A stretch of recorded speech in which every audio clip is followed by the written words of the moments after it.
Hello, my name is Rich Howard, owner of Architectural Builder Supply, and this video is to bring you a closer look at the Bommer 7812-600 double acting spring pivot, and with a jam bracket this model includes. The 7812 is a medium duty hold open version of this series of double acting pivots that Bommer offers. So the 12 is a medium duty with a hold open. This is comprised of several different pieces, and the 7812 is representative of the fact that it's medium duty and hold open. The -600 means that it's in a prime coat finish, which will apply more to all the finished or exposed pieces. The 7812 also features a jam bracket, which is here. And the way that that works is this assembly attaches. There's lubrication on all this, so I don't like to get too much of it on my hands. And then start typing on the keyboard, of course. It's not a good idea. So this bolts down to the jam bracket. The jam bracket bolts to the wall, is the bottom line.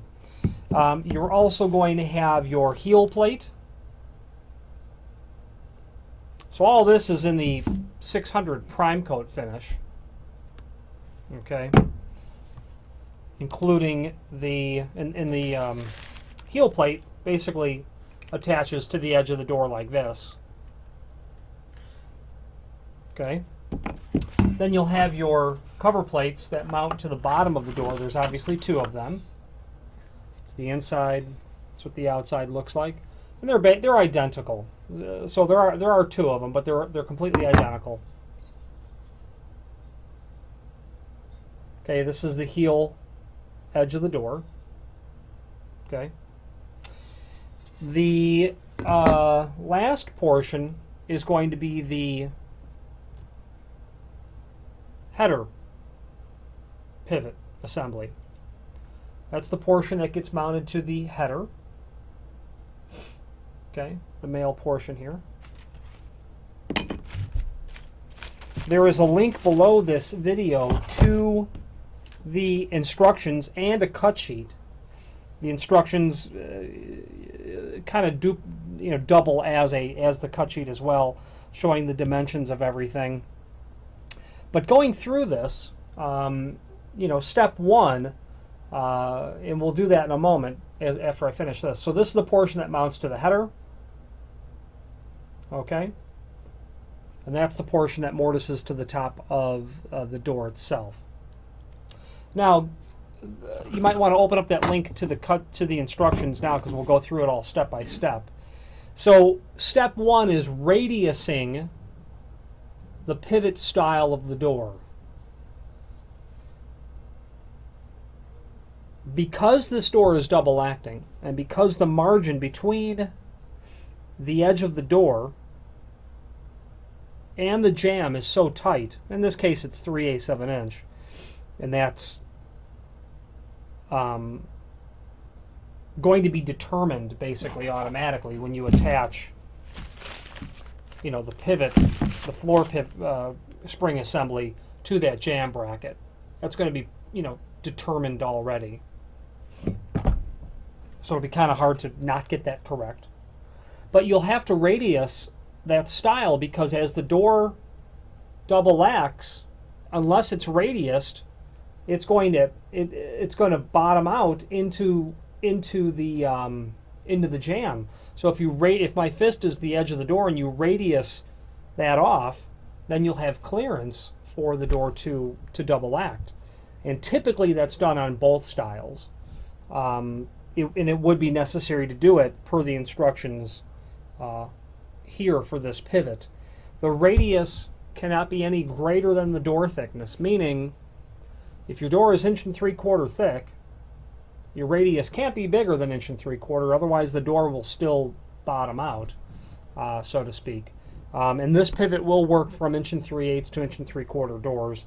The template calls for 1.5 inch radius. If you were using an 1 3/8 door, because of that 3/8 inch gap, as shown here between the two doors, it's still going to work because that door is thinner. After you've radiused the door, let's back up.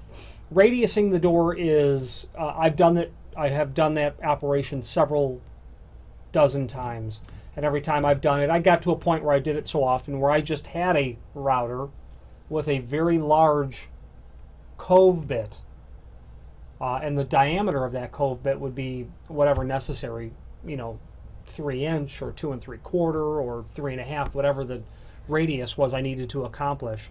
And I would modify the base of the router by cutting it out so I can get that giant bit inside of the base. And I would have the depth set so I didn't ever have to modify it, because in a door shop setting you would be asked to do this relatively routinely. So I had a tool just set up for doing that operation all the time, every time. I didn't have to reset anything, and I would just work my way down slowly on the edge of the door, not trying to take off too much in one pass of that bit. I would put the door on sawhorses, do one end, radius. I would flip the door over, then do the other side, and then the other style and both faces of that style as well. It's an easy operation once you have the tools. That roundover bit can be quite expensive, and without the right tool for doing that job, it would be difficult to get this door to work otherwise. Step 2 is machining the top of the door and the header for your top pivot assembly. And all of the dimensions are there for doing this, so I won't beleaguer them all in this video, except that every time I've done it, I've just used like a Forstner bit would work really well for doing this. Like a 1" diameter Forstner bit, you can drill that 3 times and basically get the profile of what you're looking for, or very close to it. And then you've got to drill the top of the door to receive the male portion from the header as well. But it's all very straightforward, very clear cut. Being a generally lazy person, I would look for the easiest way to do things, and also, in my defense, sometimes the easiest way also is the best looking way as well. You can do things by hand, you can chisel them out by hand, but if you've got the tools and the tooling to do the job, and that's my definition of easy, then, and also if you've got that stuff, then the end result usually looks of highest quality. Step 3 is mortising the bottom of the door to receive the bottom spring assembly. It might look difficult or intimidating, but after you do it once, in my opinion, you become an expert.